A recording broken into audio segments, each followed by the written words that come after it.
नितिन कुमार जी, 8वां पे कमीशन कब तक? देखिए, 15 अगस्त हमने डेडलाइन हमारी तरफ से है सरकार को कि 15 अगस्त तक अगर नहीं आता है तो हम अक्टूबर में एक बड़ा आंदोलन करेंगे। हम प्रतियां जलाएंगे यूपीएस की, एनपीएस की, और भी बहुत सारा हम लोग प्लानिंग कर रहे हैं।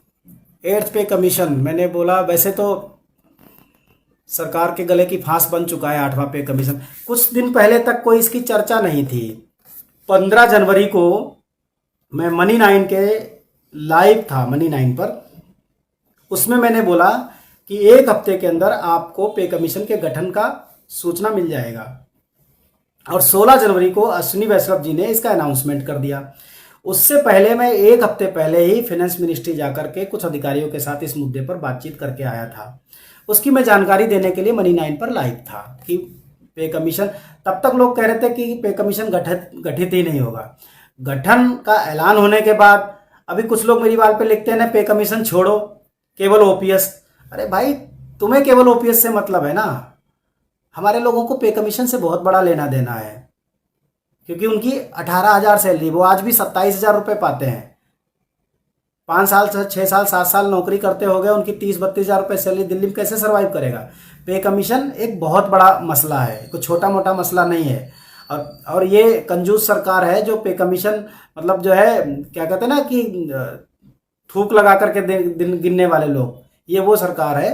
तो पे कमीशन का अगर हम इन पर दबाव नहीं बनाएंगे तो फिर वो जो न्यूज आती है ना आपकी 1.7, 1.8, फिर वही मिलेगा आपको। फिर आप गालियां देते रहो। एक बार आ गया तो करते रहो आप लड़ाई, खूब लड़ो, खूब नुक्कड़ गली चौराहों पर पुतला फूको, क्या ही फर्क पड़ता है? फर्क तो तब पड़ेगा जब आप पहले से कुछ अमेंडमेंट कुछ बेहतर करा लेते हो। अच्छा, अब बात करते हैं 8वें पे कमीशन की, क्योंकि ये इस समय का सबसे ज्वलंत मुद्दा है। हमने सरकार को अल्टीमेटम दिया है 15 अगस्त तक का, आज़ादी का दिन है 15 अगस्त। हमें भरोसा है कि 15 अगस्त को हमें एनपीएस और यूपीएस से आज़ादी मिल जाएगी। अगर 15 अगस्त को एनपीएस यूपीएस से आज़ादी नहीं मिलती है तो हम, जैसा कि हमारा पहले से प्रपोज्ड है, अक्टूबर के लास्ट में हमारा एक बड़ा आंदोलन दिल्ली में प्रपोज्ड है। हम उस आंदोलन पर फोकस कर रहे हैं, और जहां जहां भी हम जा रहे हैं सभी को बोल रहे हैं कि 15 अगस्त तक अगर नहीं आता है तो हमारा अक्टूबर के लास्ट में दिल्ली में एक बड़ा आंदोलन होगा। जो लोग मदद कर सकते हैं उनसे मैं अपील करूंगा कि वो लोग मदद करें, वो लोग आए, क्योंकि हम जिस तरीके से बात करते हैं कि कम से कम एक बार टेबल टॉक तो हो, सरकार से हम ये तो बताएं कि ये मिला, ये नहीं मिला, अभी भी बाकी है, तो हम उसकी लड़ाई लड़ेंगे, वहां तक हम पहुंचे। तो इसके लिए 15 अगस्त तक हम इंतजार कर रहे हैं, और 15 अगस्त तक अगर हमें कोई बड़ी सूचना इस तरह की नहीं मिलती है, उसमें दो बातें हैं, एक पे कमीशन का गठन है ऑफिशियली, और दूसरा ओल्ड पेंशन स्कीम है, उसके सभी प्रावधान हैं, यानी कि हमारा अंशदान ब्याज सहित वापस, और 50% की गारंटी, वो भी 25 साल में नहीं बल्कि 20 साल में, और वॉलंटरी रिटायरमेंट के दिन से पेंशन, 20 साल की नौकरी के बाद वॉलंटरी रिटायरमेंट। ये हमारी थीम है, यही हमारी एजेंडा है, यही हमारी डिमांड है। तो ये हमारा है अगस्त तक का, 15 अगस्त तक अभी हमारे पास 15 दिन है, और पूरे देश में हम घूम ही रहे हैं। तो सर प्लीज़ पे लेवल मर्जर के बारे में देखिए, देवाशीष साहू साहब, देखिए जब तक कि कमेटी के गठन का ऐलान नहीं हो जाता, मैं आपको बता दूं 15 टर्म्स ऑफ रेफरेंसेस हैं, टीओआर हैं, जिनमें पे लेवल मर्जर भी है, डियरनेस है, एचआरए है, और चौथा पॉइंट जो है वो ओल्ड पेंशन स्कीम की बहाली है, 8वें पे कमीशन के गठन में भी। तो जो लोग नहीं समझ रहे हैं तो सबसे पहले आज गूगल करिए, उसमें लिखिए terms of references of 8th पे कमीशन, उसमें लिखिए और सभी 15 पॉइंट देखिए, जो कौन कौन से 15 पॉइंट है उसमें आपको मिल जाएगा। इन सभी मुद्दों पर बातचीत होनी है।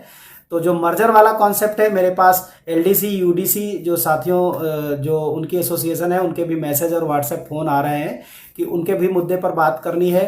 कुछ ट्रांसफ़र पॉलिसी है, जैसे ऑटोनोमस बॉडीज़ हैं, अगर एक ही मंत्रालय के अंतर्गत अलग अलग ऑटोनोमस बॉडीज़ भी हैं तो भी स्पाउस और मेडिकल बेसिस पर उनको ट्रांसफ़र की सुविधा होनी चाहिए, ये हमारे एजेंडा में है।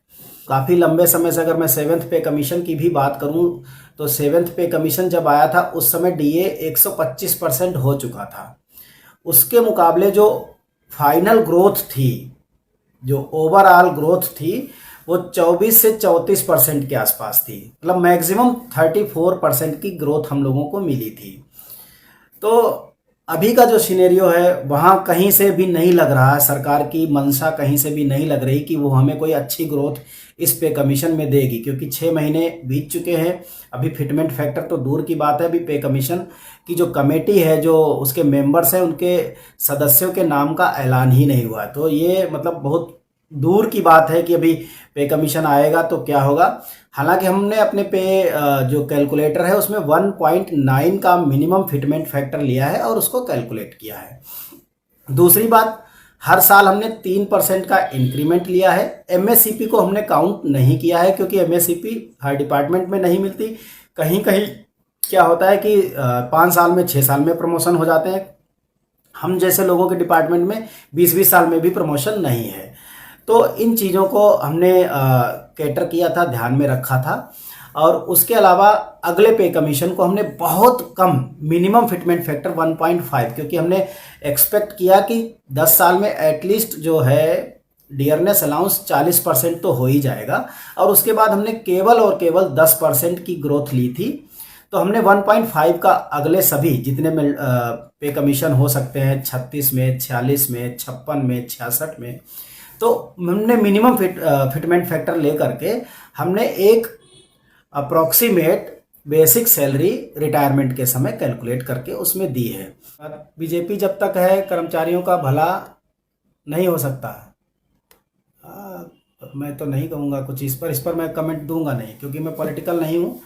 मैं अगर ये बात कहूँ तो किस पार्टी से मैं ठेका ले सकता हूँ ये कहना मुश्किल है ना, कि कौन सी पार्टी। जब मैनिफेस्टो में नहीं रखा, जो कि आसान काम था, तो ठेका कौन सी पार्टी लेगी।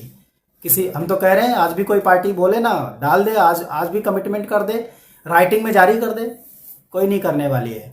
स्टेट गवर्नमेंट की पार्टीज करेंगी, जो जिनके वश में नहीं है कुछ, वो करती रहेंगी, क्योंकि उनको इससे वोट लेना है, तो वो करती रहेंगी। अच्छा, जिनको आलोचना करनी है, जिनके पास कुछ है नहीं, देखिए मेरे पास आज भी, मैं फिर कह रहा हूं आपसे, मेरे पास मिनिमम फिटमेंट फैक्टर है 2.1।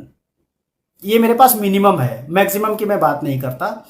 मेरा फोकस ये है कि 2.1 से कम ना रहे, जितना ऊपर चला जाए, मेरा फोकस इस पर है, आपको बता रहा हूं।